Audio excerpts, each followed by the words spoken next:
زہرا امام صاحب علیہ السلام کے ظہور میں تعجیل کے لیے بھی بلند تر صلوات۔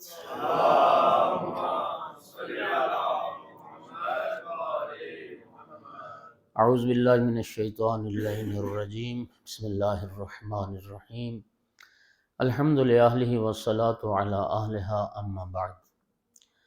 فقال سبحانہ وتعالی فی کتابہ المجید، بسم اللہ الرحمن الرحیم، یا ایھا الذین آمنوا اتقوا اللہ وکونوا مع الصادقین صلوات۔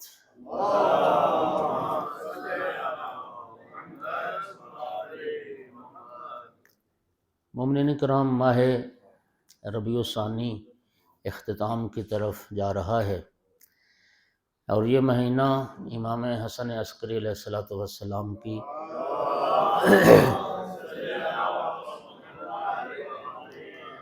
ولادت باسعادت کا مہینہ ہے، اور اسی مناسبت سے محمود بھائی نے یہ حکم دیا تھا کہ اس مہینے کی مناسبت سے حق بنتا ہے کہ امام حسن عسکری علیہ السلام کے حوالے سے گفتگو کی جائے۔ تو مجھے خود بھی بڑا اچھا لگا، اس لیے کہ آپ احباب بخوبی جانتے ہیں کہ ہمارے منبر سے ائمہ معصومین علیہم السلام میں سے دو تین ائمہ ہیں جن کا فضائل کے حوالے سے زیادہ ذکر ہوتا ہے، جن کے فضائل زیادہ پڑھے جاتے ہیں، اور دو تین ائمہ ہیں جن کے مصائب زیادہ بیان ہوتے ہیں، اور باقی ائمہ کے نہ فضائل بیان ہوتے ہیں نہ مصائب بیان ہوتے ہیں۔ تو امام حسن عسکری علیہ السلام، ایک صلوات سارے حضرات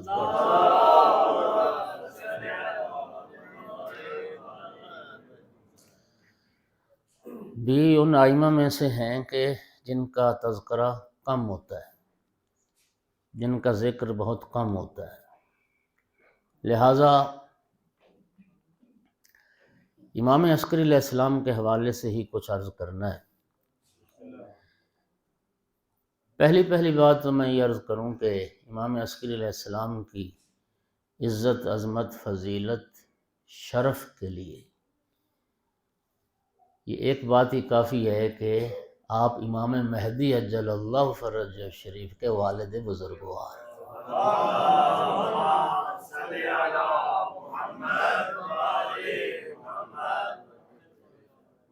یہ بڑی شرف کی بات ہے۔ امام صاحب العصر کے والد بزرگوار کی حیثیت سے آقا کی بڑی عظمت ہے۔ یعنی امام جعفر صادق علیہ السلام اپنے بیٹے مہدی کا تذکرہ کر رہے تھے، تو کسی نے سوال کیا کہ فرزند رسول، آپ کا بیٹا مہدی دنیا میں آ چکا ہے یا آئے گا؟ تو فرمایا آئے گا۔ پھر ایک جملہ فرمایا، کس نے؟ صادق آل محمد، رئیس مذہب جعفری، بنیان گزار مذہب تشیع، جس نے اپنے علوم سے دنیا کو پر کیا۔ انہوں نے فرمایا کہ لو ادرکتہ لخدمتہ ایام حیاتی، کاش میں اپنے بیٹے مہدی کے زمانے کو اگر درک کر لیتا تو میں ساری زندگی مہدی کی نوکری میں گزار دیتا، میں ان کی خدمت میں زندگی گزار دیتا۔ جس آقا کی خدمت کو، نوکری کو، امام صادق علیہ السلام جیسی شخصیت اپنے لیے شرف جانا ہے، اس ہستی کا والد بزرگوار ہونے کا شرف اللہ نے امام حسن عسکری علیہ السلام کو عطا کیا۔ ہمارے ائمہ میں سے جن ائمہ نے ظاہری زندگی بڑی مختصر گزاری ہے،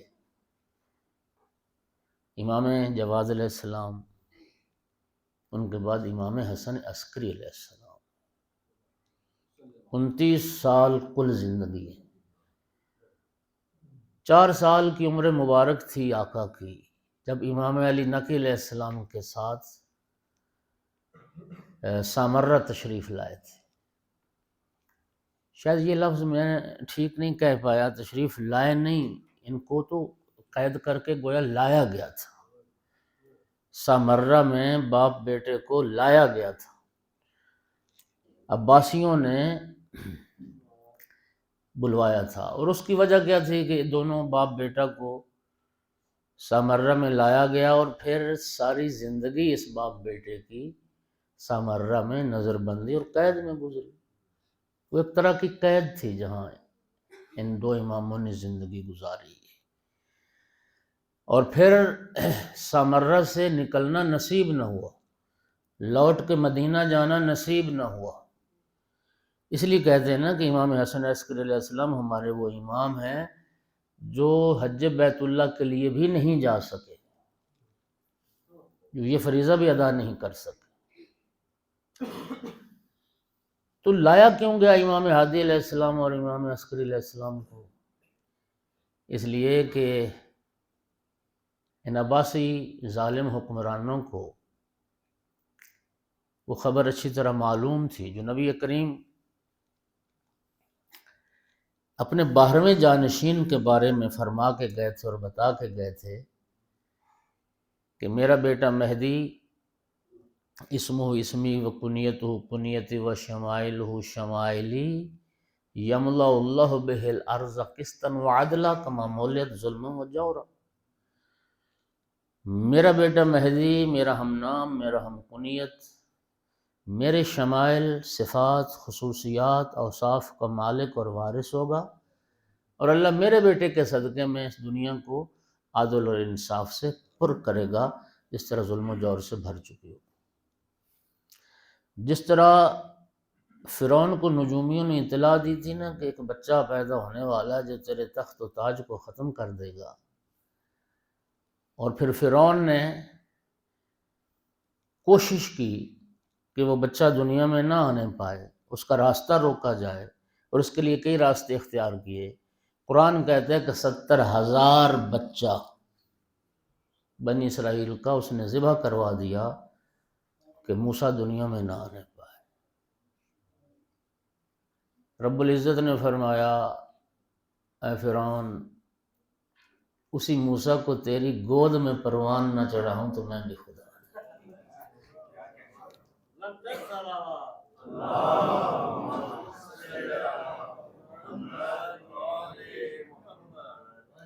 مکروا ومکر اللہ واللہ خیر الماکرین۔ دشمن بھی ایک تدبیر اختیار کرتا ہے، چال چلتا ہے، مکر کرتا ہے، اور اللہ تعالیٰ فرماتا ہے ہم بھی اس مکر کا ایک توڑ کرتے ہیں۔ اللہ رب العزت بھی ایک تدبیر اختیار کرتا ہے، اور اللہ کی جو تدبیر ہے وہ بہترین تدبیر ہے۔ عباسی حکمرانوں نے ان دونوں باپ بیٹا دونوں اماموں کو سامرہ میں نظر بند اور قید رکھنے کا اور بلانے کا مقصد یہ تھا، کیونکہ انہیں یہ علم تھا، نبی کریم بتا کے گئے تھے کہ امام علی نقی علیہ السلام کا بیٹا ہوگا حسن عسکری علیہ السلام، اور ان کا بیٹا ہوگا امام مہدی۔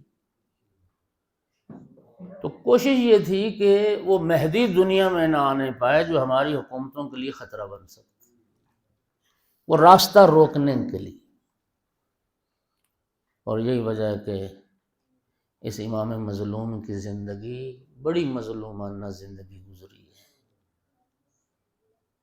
آپ اندازہ کریں نا کہ 28 سال 29 سال یعنی 28 سال اور کچھ ماہ اوپر ہے، 29 سال کہا جاتا ہے، تو اس 28-29 سالوں میں 22 سال زندگی قید کی اور نظر بندی کی۔ کتنی مظلومانہ ہے۔ اور عباسی ظالم حکمرانوں کا دور دیکھا امام 4 سال کی عمر مبارک تھی جب سامرہ تشریف لائے تھے امام اپنے والد بزرگوار کے ساتھ۔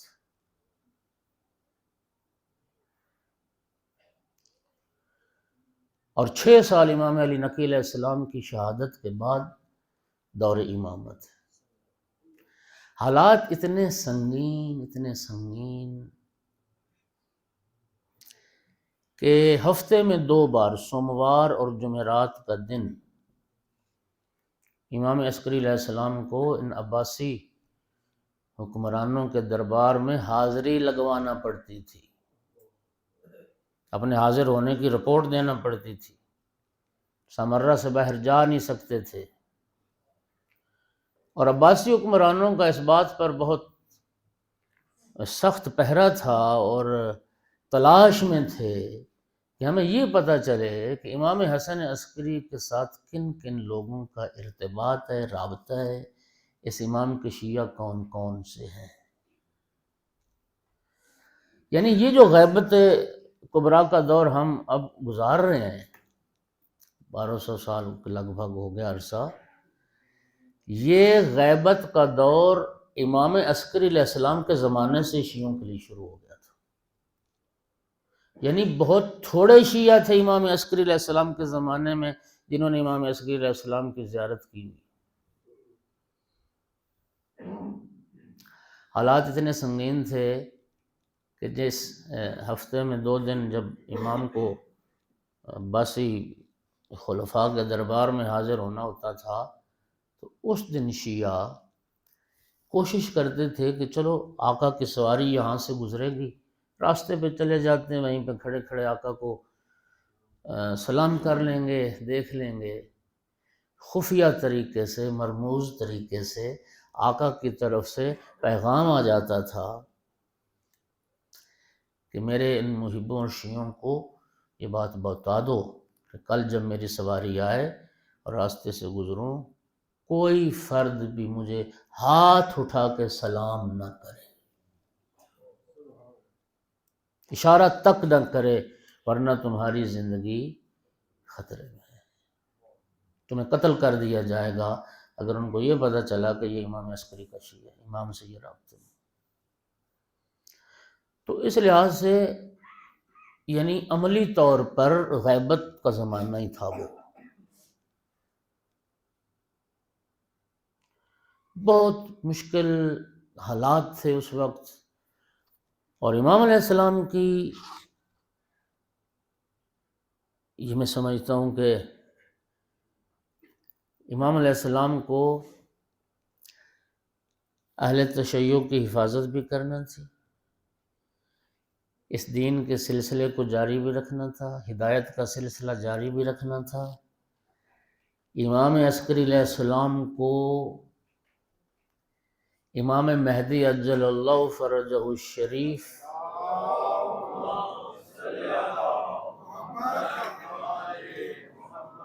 توجہ کرنا کی ولادت سے بھی اپنے شیعوں کو آگاہ کرنا تھا کہ شیعہ بعد میں کسی مشکل میں مبتلا نہ ہو جائیں کہ ہمارا 12واں امام ہی نہیں۔ 12ویں امام کا تعارف بھی کروانا تھا اور 12ویں امام کی ولادت اور دنیا میں آنے کی خبر کو مخفی بھی رکھنا تھا۔ ہر کسی کے سامنے وہ خبر بیان بھی نہیں ہو سکتی تھی اور سب سے چھپا بھی نہیں سکتے تھے۔ یعنی مشکلات کا اندازہ کریں کہ کیسے امام نے ان ذمہ داریوں کو پورا کیا، اور حضرت حجت کی ولادت کی خبر مخفی رکھی گئی،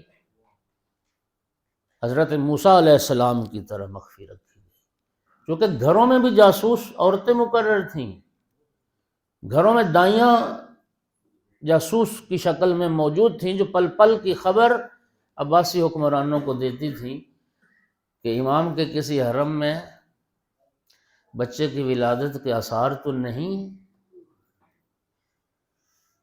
اور یہ خبر پھر انتظام پروردگار سے مخفی رہی، اور امام عسکری علیہ السلام نے اس کو مخفی رکھا، اور اتنا مخفی رکھا کہ حتیٰ جناب حکیمہ خاتون سلام اللہ علیہا جو آل محمد کے گھرانے کی ایک باعزت و عظمت مستور ہیں،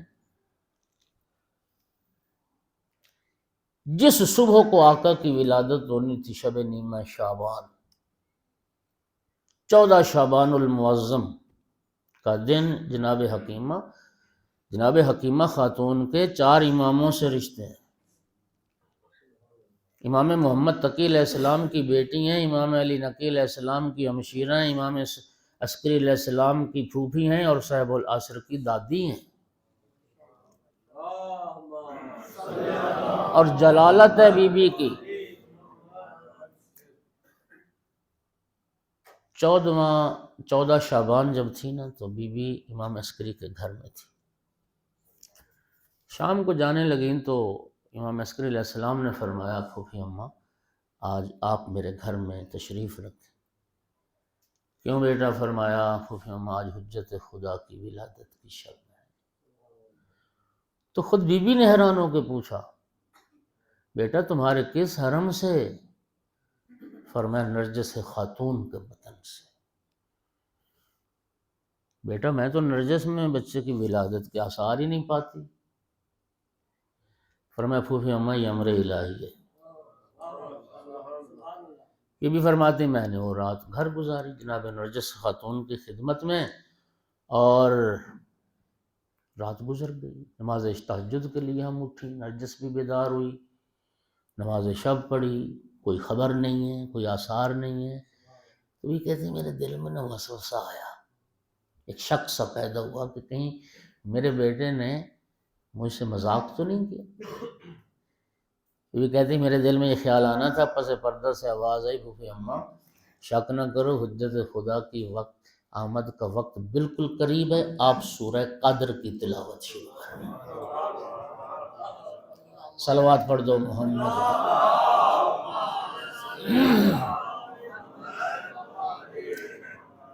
تو سامعین گرامی پھر آقا کی ولادت ہوئی. پھر بہت محدود افراد اور جو انتہائی مورد اعتماد شیعہ تھے امام عسکری کے علیہ السلام کے، جن کو امام عسکری علیہ السلام نے امام مہدی عجل اللہ فرجہ شریف کی ولادت کی خبر سے آگاہ بھی کیا اور آقا کی زیارت بھی کروائی. رابطے کا دور مشکل تھا. ایک ذمہ داری جو امام عسکری علیہ السلام کی یہ تھی کہ ہمارے 12 امام ہیں، یہ آخری امام تھے جو عیناً حاضر تھے، جنہیں لوگ دیکھ سکتے تھے. کیونکہ اس کے بعد جس امام کی امامت کا دور شروع ہونا ہے وہ امام پردہ غیب میں ہے. پہلے غیبت صغریٰ کا زمانہ، پھر غیبت کبریٰ کا دور جو آج تک چل رہا ہے، اور اللہ آقا کے ظہور میں تعجیل فرمائے. وقت جلد آ جائے، دنیا ظلم و جور سے بھر چکی، اللہ یوسف زہرا کے ظہور میں تعجیل فرمائے. تو یہ آخری امام ہیں جنہیں شیعوں نے ظاہری طور پر اس طرح سے دیکھا ہے. پھر زیادہ عرصہ تو 12ویں امام کا غیبت میں چل رہا ہے. تو امام علیہ السلام کی ایک ذمہ داری یہ تھی کہ یہ لمبا عرصہ غیبت کبریٰ کا جو دور ہے وہ زندگی گزارنے کے لیے شیعوں کو ذہنی طور پر تیار کرنا ہے کہ جس زمانے میں امام وقت تک تمہاری رسائی نہیں ہوگی، جو غیبت امام کا زمانہ ہوگا، شیعوں اس زمانے میں تم نے زندگی کیسے گزارنی. یہ بڑی ایک اہم ذمہ داری تھی. چونکہ امام صاحب العصر عجل اللہ فرجہ شریف کی غیبت کی خبریں تو رسول اللہ کے زمانے سے چلی آ رہی ہیں، لیکن پھر امام صادق علیہ السلام سے شروع اگر آپ کریں اور پھر اس میں تاکید بڑھتی گئی، اور امام علی نقی علیہ السلام، امام عسکری علیہ السلام کے زمانے میں تو بہت زیادہ اس غیبت کے لیے شیعوں کو تیار کرنا شروع کیا ان دو اماموں نے. امام عسکری علیہ السلام کی ایک ذمہ داری تھی کہ وہ دور کیسے گزارا جائے اور کیا ارشادات فرمائے اور کیا تعلیمات تھیں کہ جو اس غیبت کے دور میں ہمیں ان پر عمل کرنا ہے. آج کی اس باقی حصے والی گفتگو میں وہ جو امام عسکری علیہ السلام ہم سے توقعات رکھتے ہیں اور جو اس غیبت کے زمانے میں امام نے ہمارے لیے ارشادات فرمائے ہیں وہ کیا ہیں کہ یہ دور غیبت والا ہم کیسے گزاریں. توجہ ہوگی حضرات. تو سامعین گرامی امام عسکری علیہ السلام نے اپنی زندگی میں غیبت کا دور گزارنے کے لیے وکلاء کا نظام قائم کیا. بہت سارے مال بھی آتے تھے، واجبات آتے تھے امام کی طرف. امام علیہ السلام نے وکلاء کا نظام قائم کیا، منظم۔ جتنے شیعہ نشین علاقے تھے ان علاقوں میں امام علیہ السلام نے اپنا ایک ایک نائب، ایک ایک وکیل مقرر کیا۔ اس وکیل کے ذریعے سے امام تک رابطہ ہوتا تھا، لوگوں کے مسائل مشکلات وہ وکیل امام تک پہنچاتا تھا، امام سے جواب لیتا تھا، پھر ان شیعوں تک پہنچاتا تھا۔ یہ امام عسکری کے دور میں منظم ایک وکلاء کا نظام قائم ہوا۔ یہ چند شہروں میں جو امام کے وکیل تھے امام عسکری علیہ السلام کے، میں نے ان کے نام بھی لکھے ہیں۔ نیشا پور میں ابراہیم ابن عبدہ، ایوب بن الباب کو عراق سے نیشا پور وکیل بنا کے بھیجا، احمد ابن اسحاق رازی امام کے وکیل، احمد ابن اسحاق اشعری یہ امام کے وکیل، حفص بن عمرو عمری، عثمان بن سعید عمری، اور بھی آگے لمبی فہرست ہے۔ محمد بن سہل بغداد میں وکیل تھے، محمد بن احمد بن جعفر یہ قم میں امام کے وکیل تھے، قاسم ابن علا یہ آذربائیجان میں تھے جی۔ اسی طرح سے ان لوگوں کے ذریعے سے مومنین کا سوال جواب کا سلسلہ امام سے ہوتا تھا۔ داؤد نامی امام کا ایک غلام ہے، وہ کہتا ہے کہ امام عسکری علیہ السلام نے مجھے ایک ڈنڈا دیا کہ جا کے یہ عثمان بن سعید کو دے کے آؤ۔ تو کہتا ہے میں وہ لے کے نکلا تو آگے نا گلی ذرا تنگ تھی، تو اس میں ایک شخص جس نے گدھے پر لکڑیاں لادی ہوئی تھی، تو وہ لکڑیاں اس کی گر گئیں تو گلی مسدود ہو گئی، کوئی اس طرح کا سلسلہ ہوا۔ تو میں نے نا وہ مارا گدھے کو ڈنڈا کہ تھوڑا سا راستہ چھوڑے، تو وہ درمیان سے ٹوٹ گیا، اور جہاں سے وہ ڈنڈا ٹوٹا تو وہاں میں نے دیکھا امام عسکری علیہ السلام کا خط رکھا ہوا ہے۔ کسی کے متوجہ ہونے سے پہلے ہی میں وہ لے کے واپس پہنچا تو امام کا غلام دروازے پہ تھا۔ فرمایا امام فرما رہے ہیں کہ تجھے احتیاط کرنا چاہیے تھی۔ عرض کیا کہ مجھے تو پتہ نہیں تھا کہ اس میں آقا آپ کا کوئی خط ہے۔ امام نے بہرحال دعائے خیر فرمائی کہ شکر کرو کہ کسی حکومتی کارندے نے یہ دیکھا نہیں ہے، ورنہ تمہاری جان کے لیے خطرہ ہوتا۔ اور یہ جو آپ جانتے ہیں کہ عثمان بن سعید تھے، یہ سمان تھے، روغن فروشی کا کام کرتے تھے، تیل بیچتے تھے، گھی بیچتے تھے۔ یہ حالانکہ کوئی پیشہ تھا نہیں، یہ پیشہ بنایا گیا صرف اس سفارت کو ادا کرنے کے لیے، لوگوں کے واجبات وہ لے کے درہم و دینار ان گھی کے ڈبوں میں ڈال کے امام تک پہنچانے، اور پھر وہ پھیری والے کے انداز میں مختلف آبادیوں میں جانا اور امام کا حکم اور پیغام جا کے شیعوں تک پہنچانا، یہ دور گزارا امام حسن عسکری۔ تو امام نے اپنی زندگی میں وکلاء کا ایک نظام قائم کیا، لوگوں کو ذہنی طور پر اس غیبت کے لیے، امام مہدی کی غیبت کا دور گزارنے کے لیے تیار کیا۔ اور یہی وجہ ہے، یعنی 1200 سال تو ہو گئے امام علیہ السلام کی غیبت کو، اور الحمدللہ آج بھی ایک بھی شیعہ، ہم نے آقا کو دیکھا نہیں ہے، ہم نے امام صاحب العصر کی زیارت نہیں کی، لیکن الحمدللہ ہمیں آج بھی امام زمانہ کے موجود ہونے کا اتنا ہی یقین ہے جتنا یقین ہمیں پہلے 11 اماموں کے موجود ہونے کا۔ یہ ہے نا، تو یہ جو یقین ہے نا، یہ یقین پیدا کیا امام حسن عسکری علیہ السلام۔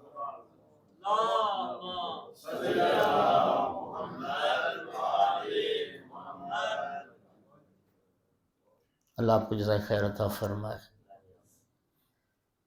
اور پھر یہ غیبت کبریٰ کا زمانہ گزارنے کے لیے امام علیہ السلام نے ہمیں اجتہاد اور تقلید کا ایک نظام عطا کیا۔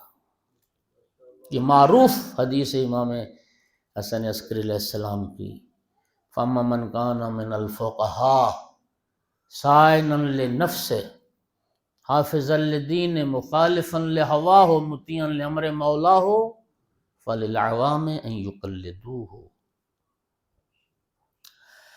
آقا نے فرمایا کہ یہ جو غیبت کا زمانہ ہے، اس زمانے میں تمہیں زندگی کیسے گزارنی ہے، اپنے دینی معاملات کے لیے کیا کرو گے، قیاس پر عمل کرو گے،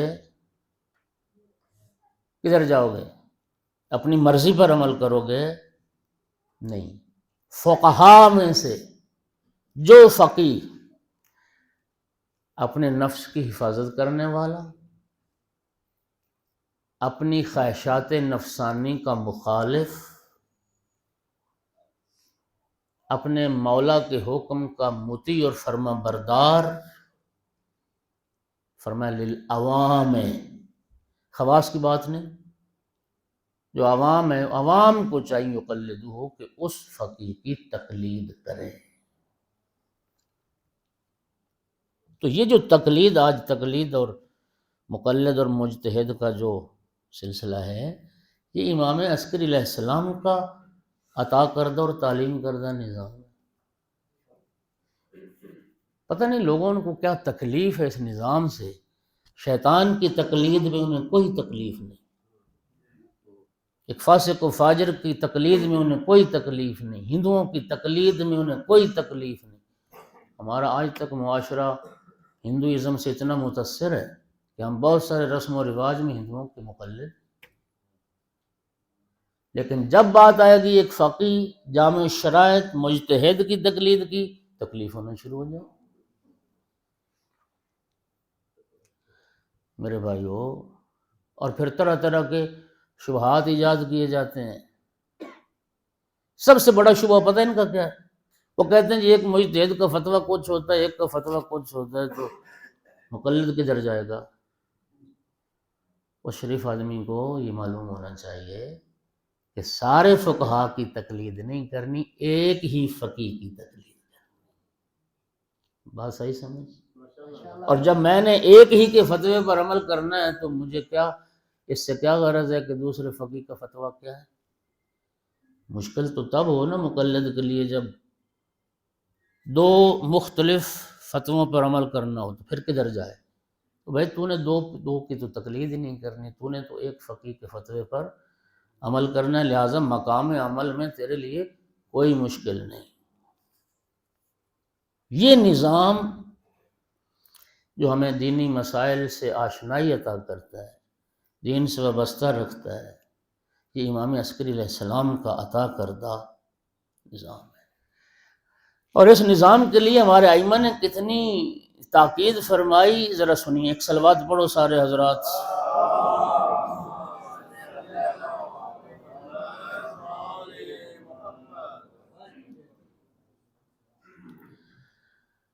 امام عسکری علیہ السلام نے فرمایا اشد من یتم الیتیم الذی انقطع من امہ و ابیہ یتم یتیم انقطع عن امامہ۔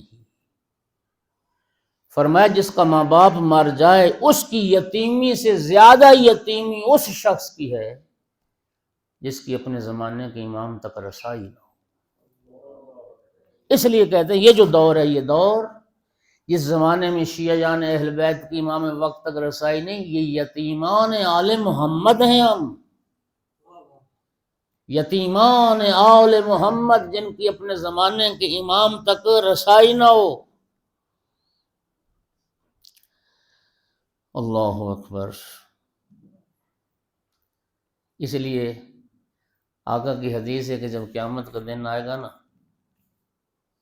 ایک عابد، امام رضا علیہ السلام کی یہ حدیث ہے جو پڑھنے لگے، ایک عابد، ایک فقیہ عالم اللہ کی بارگاہ میں اللہ کے حضور پیش ہوں گے۔ جو عابد ہوگا نا اس کے لیے ارشاد ہوگا، ندا آئے گی، یقال للعابد نعم الرجل کنت، تو بڑا اچھا مرد تھا۔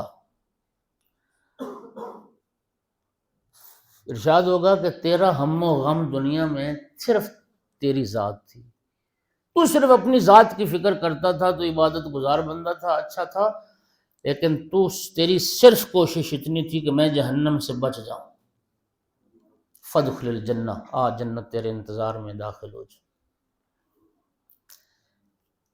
لیکن ایک فقیہ جس نے اپنے علم سے لوگوں کو فیض پہنچایا، جس نے علوم محمد و آل محمد لوگوں تک پہنچائے، اور جس نے دشمنان اہل بیت سے، شیعیان اہل بیت کی حفاظت فرمائی، ارشاد پروردگار ہوگا یقال للفقیہ یا ایھا القافل لایتام آل محمد، اے آل محمد کے یتیموں کی کفالت کرنے والے، الہادی للضعفاء محبین، اور آل محمد کے کمزور محبوں کی ہدایت کرنے والے، قف تو ٹھہر، حتی تشفع لکل من اخذ عنک اور تعلم منک، تو ٹھہر، دنیا میں جتنے لوگوں نے تجھ سے علم لیا ہے، جتنے لوگوں نے تم سے مسائل شریعت پوچھے، اور جتنے لوگوں کی تم نے ہدایت کی، ارشاد ہوگا پہلے ان کی شفاعت کر اور ان کو اپنے ساتھ جنت لے کے جا، ان کو اپنے ساتھ جنت لے۔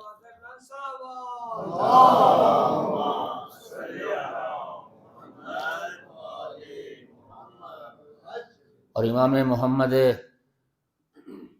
تقی علیہ السلام نے فرمایا من تکفل بایتام آل محمد، جو آل محمد کے یتیموں کی کفالت کرتا ہے،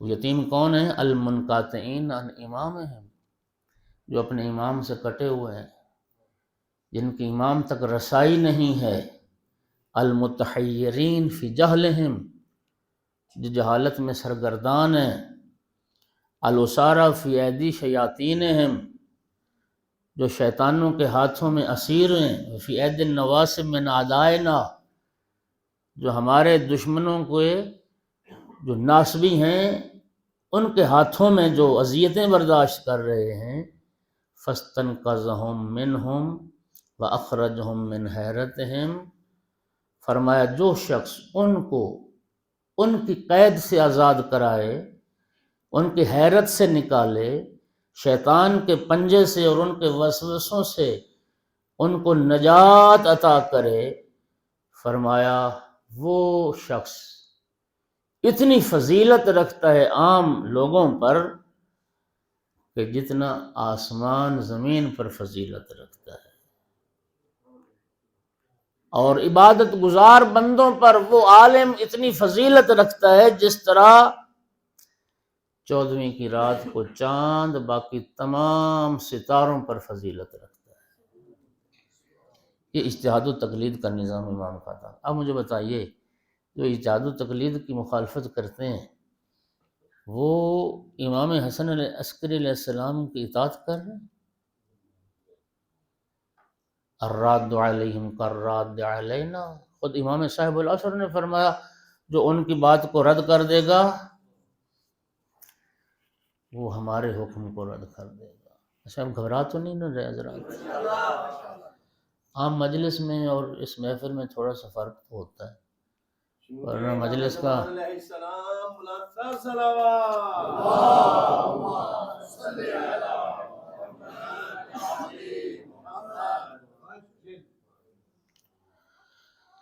اچھا ایک اور حدیث مبارک ہے کہ مولا امیر المومنین سے علیہ السلام سے کسی نے پوچھا کہ یا امیر المومنین من خیر خلق اللہ بعد الائمۃ الہدی،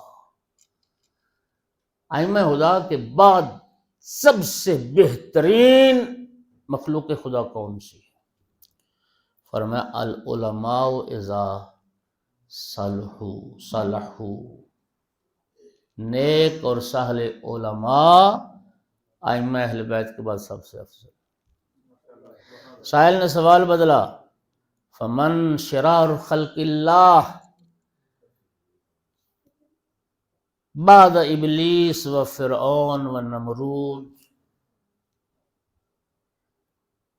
ابلیس فرعون نمرود کے بعد اور ان لوگوں کے بعد جنہوں نے ائمہ کے نام زبردستی اپنے نام لگوا لیے، ان کے بعد بدترین کون ہے؟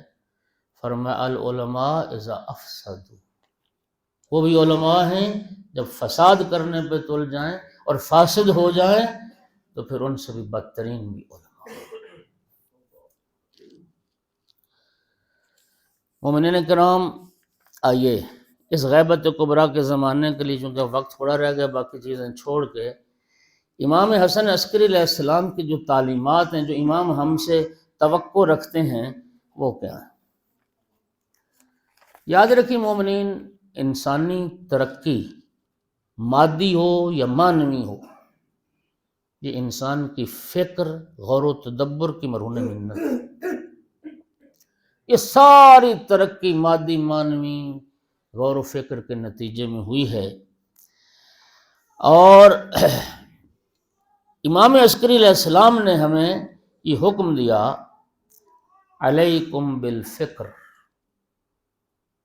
غور و فکر کا دامن نہ چھوڑنا، غور و فکر ضرور کرنا۔ فَإِنَّهُ حَيَاتُ قَلْبِ الْبَصِيرِ، آگاہ دل کی حیات یہ غور و فکر ہے۔ وَمَفَاتِيحُ أَبْوَابِ الْحِکْمَةِ، حکمت کے دروازے یہ غور و فکر ہے۔ اور ایک حدیث میں فرمایا کہ فکر و ساعتن خیر من عبادت 60 سنہ، 60 سال کی عبادت سے افضل ہے ایک لحظے کی فکر کرنا۔ شیخ اعظم انصاری سے کسی نے پوچھا کہ ہمیں یہ حدیث سمجھ نہیں آئی کہ ایک لحظے کی فکر کرنا 60 سال کی عبادت سے افضل کیسے؟ فرمایا جیسے حضرت حر نے فکر کی تھی، وہ بھی تو لحظے کی فکر تھی۔ امام عسکری فرماتے ہیں غور و فکر، ہر بات کو سننا تو سوچنا، اس میں غور و فکر کرنا، تدبر کرنا۔ اور اگلا جملہ کیا خوبصورت ہے، لیست العبادت کثرت الصیام، کثرت الصیام والصلاۃ، زیادہ نمازیں پڑھنا اور زیادہ روزے رکھنا یہ عبادت نہیں ہے۔ انما العبادت کثرت التفکر فی امر اللہ، امر خدا میں جو غور و فکر کرنا ہے، کثرت تفکر ہے، اصل یہ عبادت ہے۔ بلکہ ایک حدیث میں امام نے فرمایا کہ امر خدا میں اور صنعت خدا میں غور و فکر کرنے جیسی عبادت اور ہے ہی کوئی نہیں۔ ایک صلوات پڑھ دو سارے حضرات۔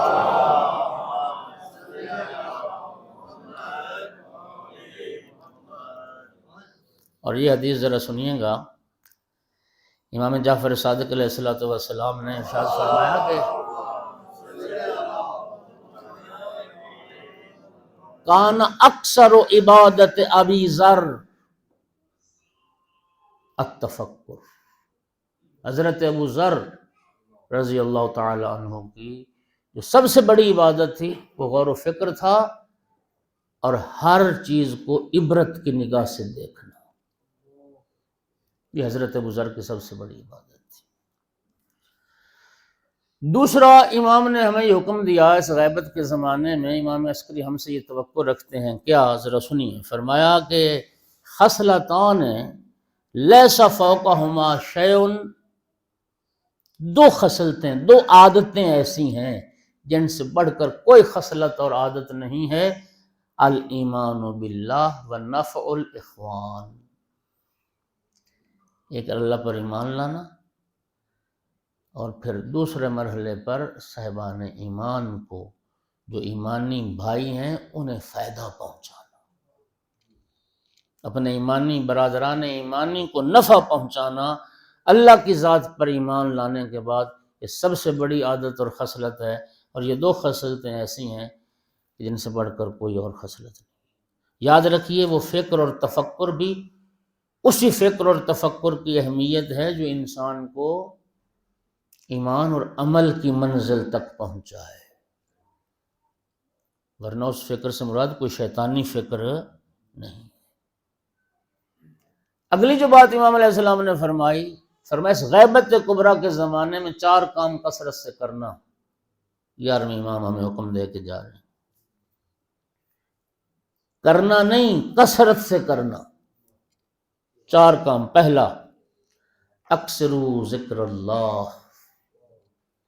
اللہ کا ذکر کثرت سے کر۔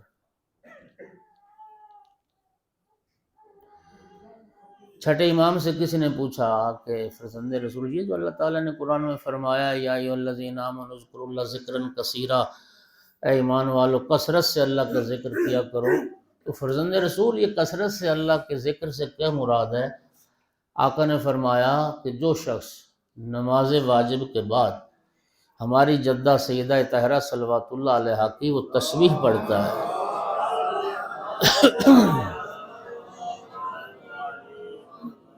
جو تسبیح سیدہ ہر نماز واجب کے بعد پڑھتا ہے، اس کا شمار کثرت سے اللہ کا ذکر کرنے والا میں۔ ایک اللہ کا ذکر کثرت سے کرو، دوسرا اکثر ذکر الموت، موت کو زیادہ یاد کرنا، موت کو کثرت سے یاد کرنا۔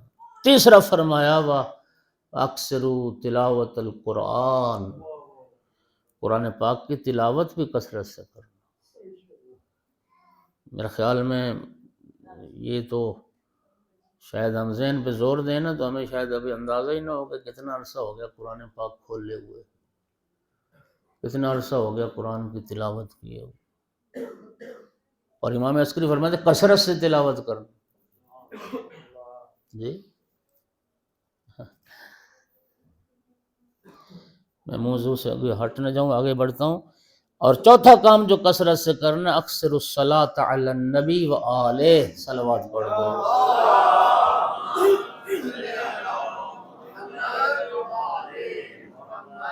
امام نے فرمایا کثرت سے کرنا تو کم از کم 3 بار تو صلوات پڑھو۔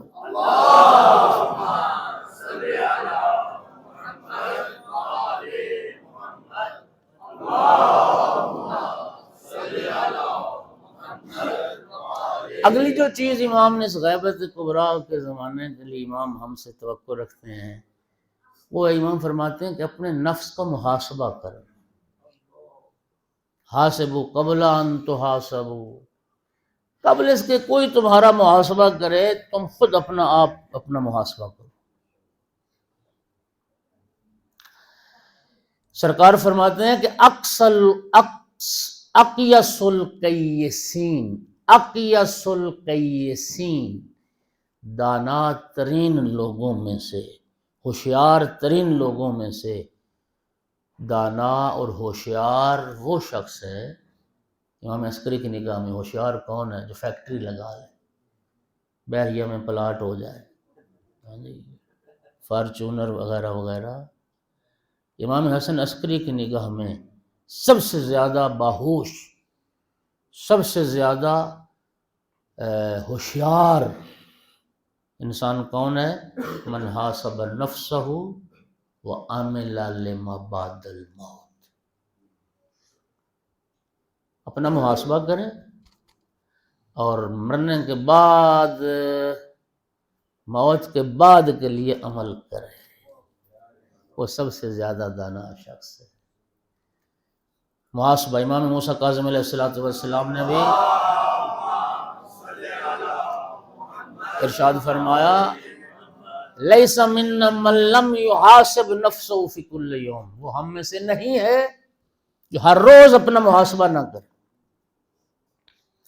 امام فرماتے ہر روز محاسبہ کرے، صبح سے شام تک نہ انسان سوچے آج میں نے کیا کیا، پھر نیکیوں اور گناہوں کی ایک لسٹ بنائے، گناہ کتنے کیے میں نے، نیکیاں کتنی کی۔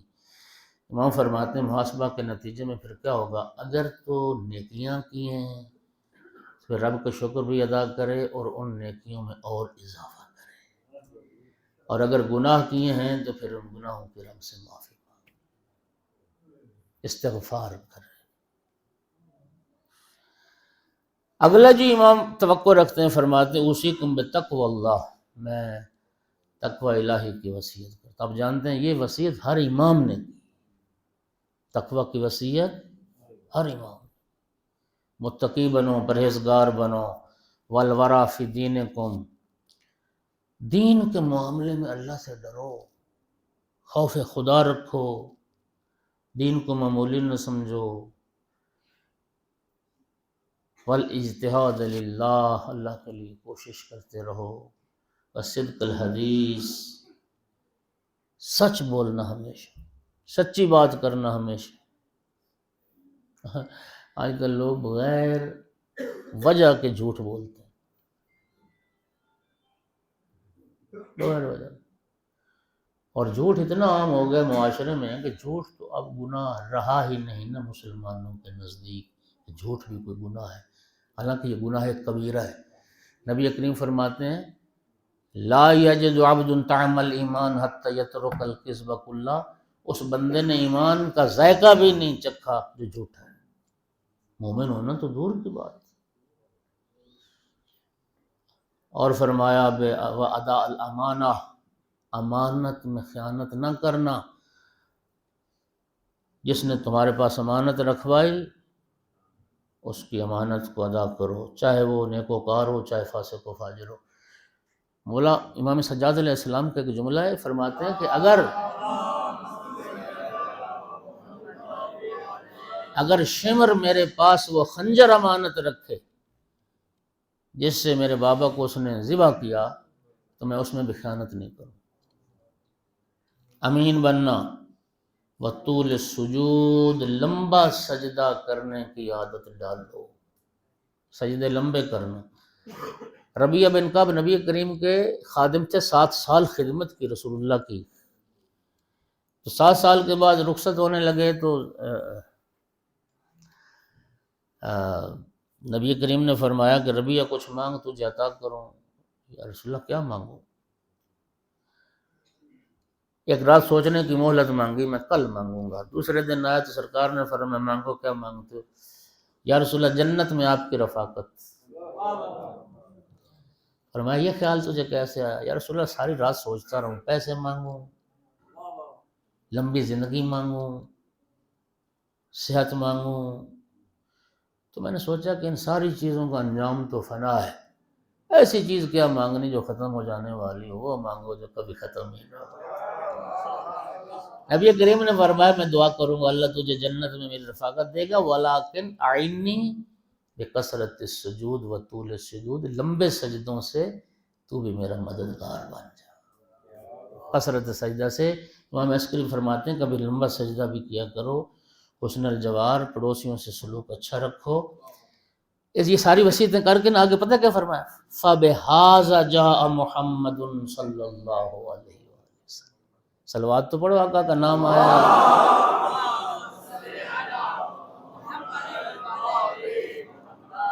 یہ ساری باتیں فرما کے امام عسکری فرماتے ہیں میرے جد محمد رسول اللہ صلی اللہ علیہ وآلہ وسلم جو دین لائے ہیں وہ سارا یہی ہے، یہی وہ چیزیں ہیں جو میرے جد رسول اللہ لے کے آئے ہیں۔ اگلی وصیت فرمائی حق کا ساتھ نہ چھوڑنا، حق کا ساتھ دینا۔ ما ترک الحق عزیز الا ذلہ، جس عزت دار نے حق کو چھوڑ دیا وہ ذلیل ہو گیا، اور جس ذلیل نے حق کا دامن تھام لیا وہی عزت دار ہو۔ اگلا فرمایا، بس میں اب ختم کر رہا ہوں، الفقر معنا خیر من الغنى مع عدونا، ہمارے ساتھ رہ کر غربت، فقیری، ہمارے دشمنوں کے ساتھ رہ کر دولت اور تونگری سے بہتر ہے۔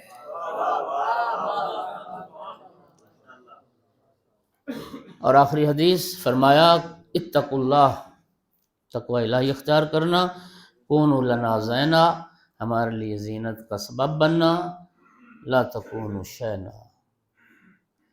ہمارے لیے رسوائی کا سبب نہ بننا، جروا الینا کل مودۃ، لوگوں کے دلوں میں ہماری محبت پیدا کرنا، لوگوں کو آل رسول کا محب بنانا، وادفع عنا کل قبیح، ہر برائی کو جو دشمن ہمارے بارے میں کرے اس کا دفاع کرنا، فإنه ما قیل فینا من حسن فنحن اہل، جو اچھی بات ہمارے بارے میں کہی جائے گی ہم اس کے حقدار ہیں، وما قیل فینا من سوء فما نحن كذلك، اور کوئی بھی بری بات اگر ہمارے بارے میں کی جائے گی تو ہم ویسے نہیں ہیں۔ اللہ تعالی ہمیں آل محمد علیہ السلام کے راستے پر گامزن اور قائم رہنے کی توفیق عطا فرمائے۔ امام عسکری علیہ السلام کی جو تعلیمات ہیں اللہ پاک ہمیں ان پر عمل پیرا ہونے کی توفیق عطا فرمائے۔ وآخر دعوانا الحمدللہ رب العالمین۔ کریم اللہ بحق محمد و آل محمد علیہ السلام۔